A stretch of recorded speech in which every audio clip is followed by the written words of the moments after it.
Okay, so here's what we're working with. This is the potting soil mix that I already had. I went and got some perlite and some orchid bark from Home Depot, and I'll show those to you. This one, they're just the Miracle Grow. This is a coarse blend. You can use it for orchids, but I'm going to mix actually all three of these to make a nice, well-draining potting mix. So, got that.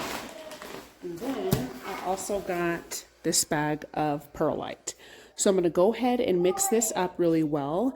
And then I'm going to show you guys the idea that I came up with to make some, not moss poles, but some poles for my plants as well.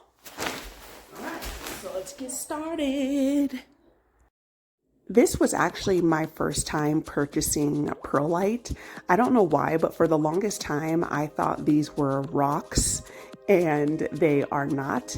If you don't know what perlite is, it is like the consistency of it. I would kind of describe it as airy as a cotton ball, but a little bit tighter, kind of like, I don't know, like mini paper mache balls, kind of.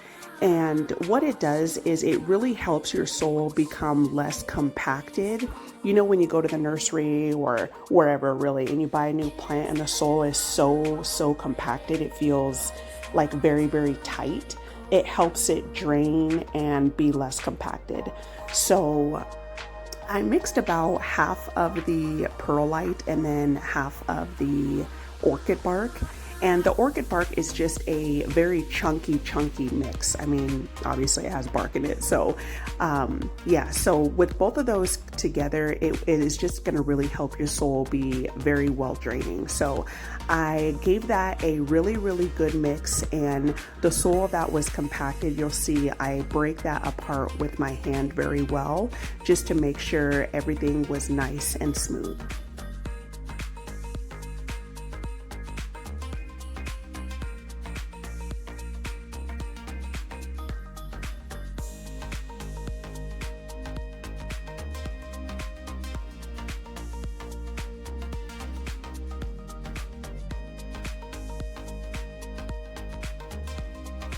All right, so you guys got to hear me out on this next one. So I went and purchased this very long piece of cedar wood, and I already had this oil-based polyurethane. So here is what I'm thinking that I'm going to do. Well, what I am going to do. I know that moss poles can be very expensive. They can be a headache because you have to consistently keep the moss moist, because the roots will eventually, well, what you want, the roots will grow into the moss pole. So hubby cut these up for me. I measured them out.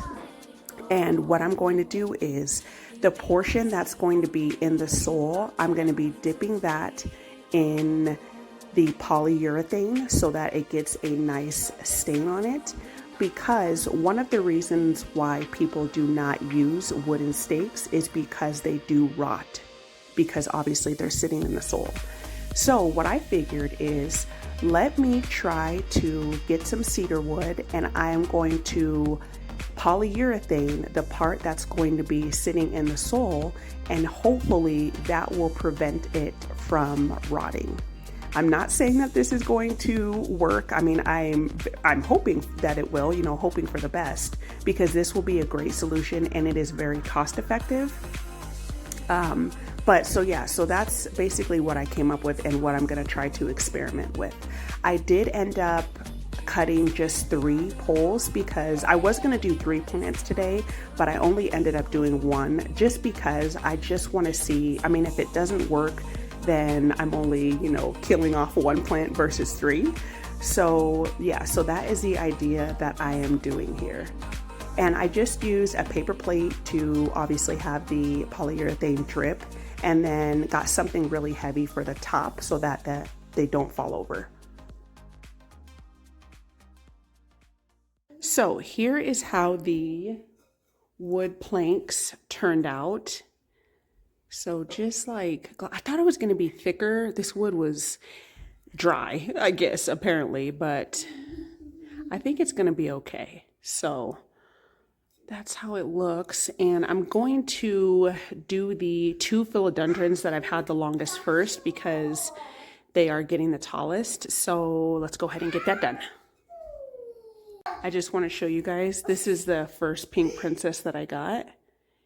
It is doing so well. Like, there's a new leaf right there that just unfurled.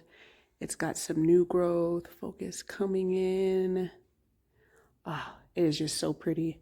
I'm not even gonna lie to you guys, I am scared to do this. I hope that this does not affect the plant in any way, but you know, you're not gonna know unless you try. So there she is though. Not focusing, but she's a beauty.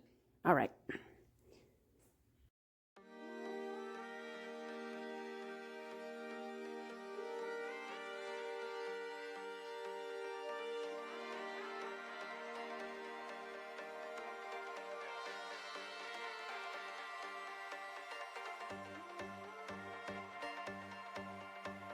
I usually do most of my watering days on Sunday, which is today. But like I said, I did want to get this done, and this kind of was, the soil was still a little bit wet. I would definitely recommend, if you're going to repot or retransfer or, you know, stake your plant, to do it when the soil is pretty dry.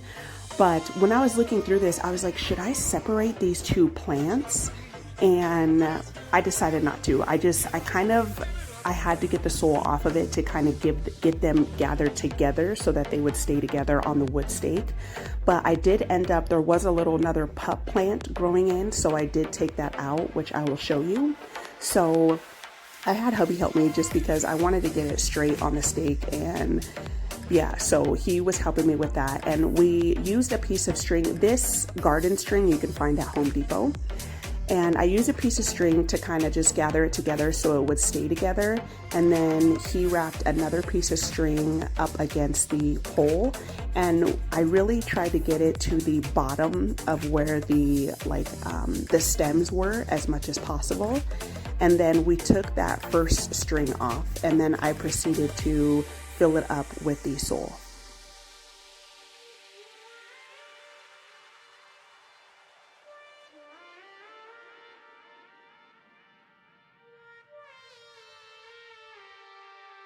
And I'll tell you guys, I did fertilize the water, and I'll show you guys what I used. But I really would recommend doing this, or mixing these 3 packages to your soil mix. The water just went right through. It was beautiful. But this is a little pup here that I got from the plant, and I was just like, okay, I'm gonna stick this in some water and have it grow that way, you know, just a little extra bonus plant, nothing wrong with that. So this is the fertilizer that I got from Walmart. It was about $7, and the directions say that you need to add 1 gallon of water per every 8 pumps.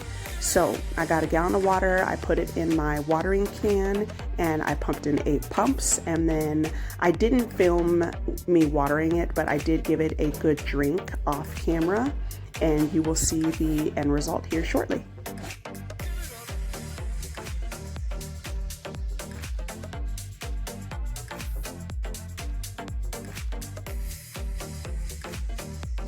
Right here, I am just aerating the plant a little bit, even though really it didn't need it, but I always do that, so that's what I did right here before I watered. All right, so this is how she turned out. Hopefully everything will be okay. I am definitely going to keep you guys updated on the growth, and like I said, hopefully everything will be okay. So it drained really well, which was good. And yeah, I just have one of the lights kind of over here right now because it doesn't fit on the shelf, obviously, with the pole. But thank you guys so much for watching. I will see you soon. Bye.